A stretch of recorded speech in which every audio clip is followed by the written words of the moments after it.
Um, Julie, you mentioned music in Vienna and Amsterdam. Did your background in music help you communicate at all while you were traveling and meeting all these people in hostels or whatnot? It did, surprisingly. I mean, I was raised on music, and I've studied it a lot throughout my entire life. So I do know a good bit about folk music around Europe. Like I know about gypsy jazz, which is not as prevalent here as it is over there. So they were impressed when I knew about that, and so when I met the gypsy jazz band, um, they all had really thick accents, and so they didn't really know that I knew what I was talking about. But I was actually able to take his guitar and play them a tune I know by Django Reinhardt. Django Reinhardt, he created gypsy jazz, and he's phenomenal. He's seriously one of my heroes. Look him up and listen to him because he's awesome. But he does this rendition of a Cole Porter song that I can't think of right now, but it's a gypsy jazz version, and so it's very based in rhythm guitar. And so when I was able to portray to them that I know like what they do and I know about it and I can relate to it, then they were able to relate to me, and they were able to open up to me a lot more. And instead of just seeing me as some young kid from America who doesn't know shit about shit, then I actually knew a little bit about what they were doing, and so that was cool. And so that's sort of what broke the barrier between us, and we were able to actually become friends and hang out all night, and for it to be really cool. And then and also in Vienna, when we got back from exploring and we went back to the hostel, and we didn't really know anyone at the hostel because we hadn't met anyone there yet, and we were sort of disappointed, and so we just went up to our room and we were going to go to sleep. But we heard some music coming from from one of the other rooms in the hall, and we knocked on the door, and it was like a circle of people, and they were playing all these different instruments, and I didn't recognize a lot of them, but one of them was a lute, which I can also play a little bit, and that's a folk instrument too. And so I went in, and we just sat around, and Laura plays the guitar, and so we ended up just hanging out with these people, and I can't really remember their names. I know half of them were Australians, and then the other half of them was French.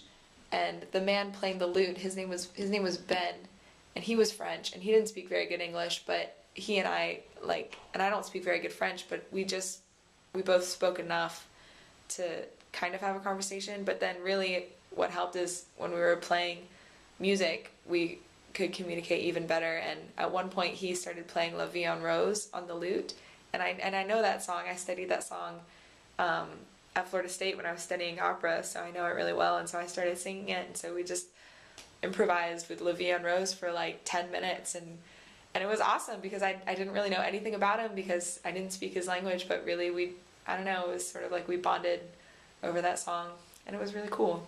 So the only way you could communicate with them was through your knowledge of the music. Yeah. That's really awesome. Did you mentioned that there was a bunch of instruments that you had never seen before. Did you get to learn any new ones, or did anybody ever teach you how to play any new instruments? Yes. In Barcelona, that's actually kind of funny because in Barcelona, when we were pretty drunk, we were walking up this mountain to this site that I can't recall the name of, but we were walking up, and I noticed this man.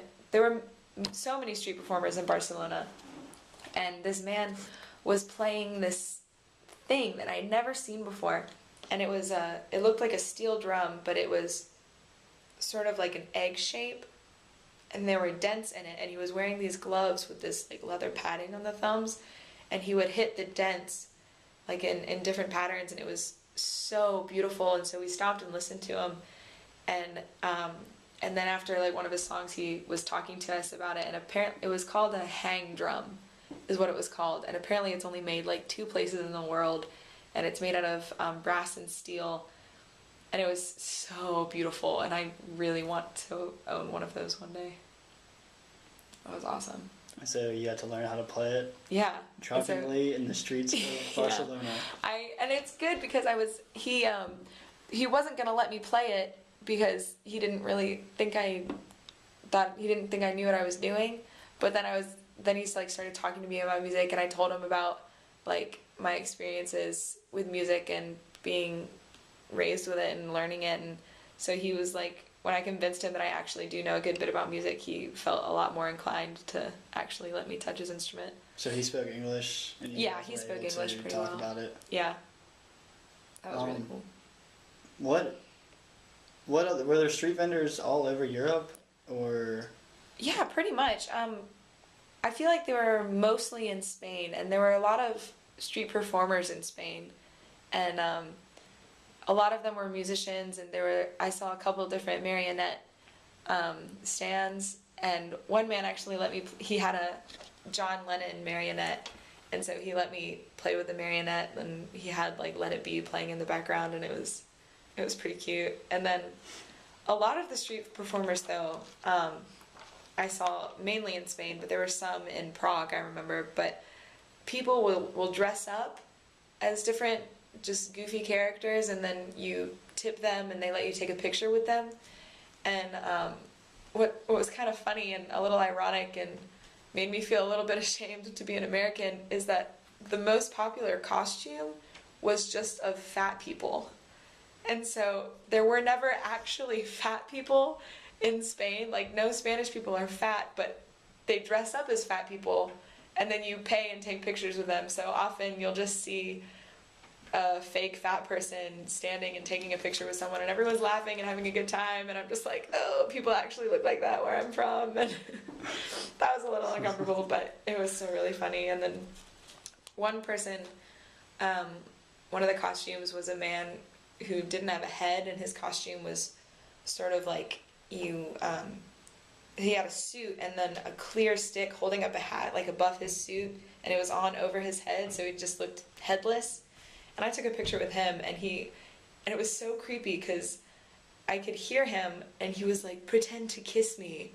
I was like, and I was a little drunk at this point, and I was like, what are you talking about? And I didn't know if he like actually wanted me to kiss like where his head was, but he like bent down and had me pretend to kiss where his head would be, and it was kind of funny, but it was still really awkward. Speaking of fat people and America being the most obese country in the world, can you tell me anything about the different foods and different food customs that you encountered while you were in different places in Europe? Yeah.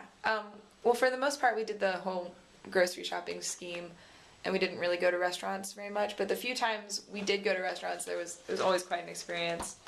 And I remember in Munich, we went to this one restaurant. It was just a small eatery, and we were sitting outside, and you seat yourselves mainly, like for the casual, just side of the road restaurants, cafes.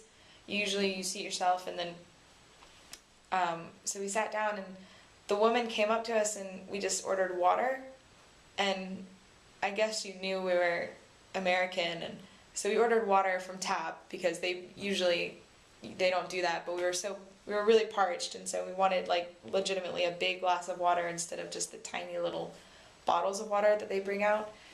And so we asked for like a glass of water from tap, and then her response to that was, okay, but you know you have to order food, right? Like you can't just sit here. Like, oh, yeah, okay. So we just ordered food, and we were going to anyway, but she was really rude to us. And then, but we did go to a restaurant in Paris, because Paris was our last stop, and so my uncle, Laura's dad, had surprised us with reservations to this restaurant called Le Ciel de Paris, and it's on the 50th story of the tallest building in Paris, and so we went up and had reservations, and it was like this immaculate restaurant with like a grand piano, and everyone looked beautiful, and and we saw a view of Paris that was phenomenal, and we literally watched the sunset behind the Eiffel Tower, and it was absolutely ridiculous.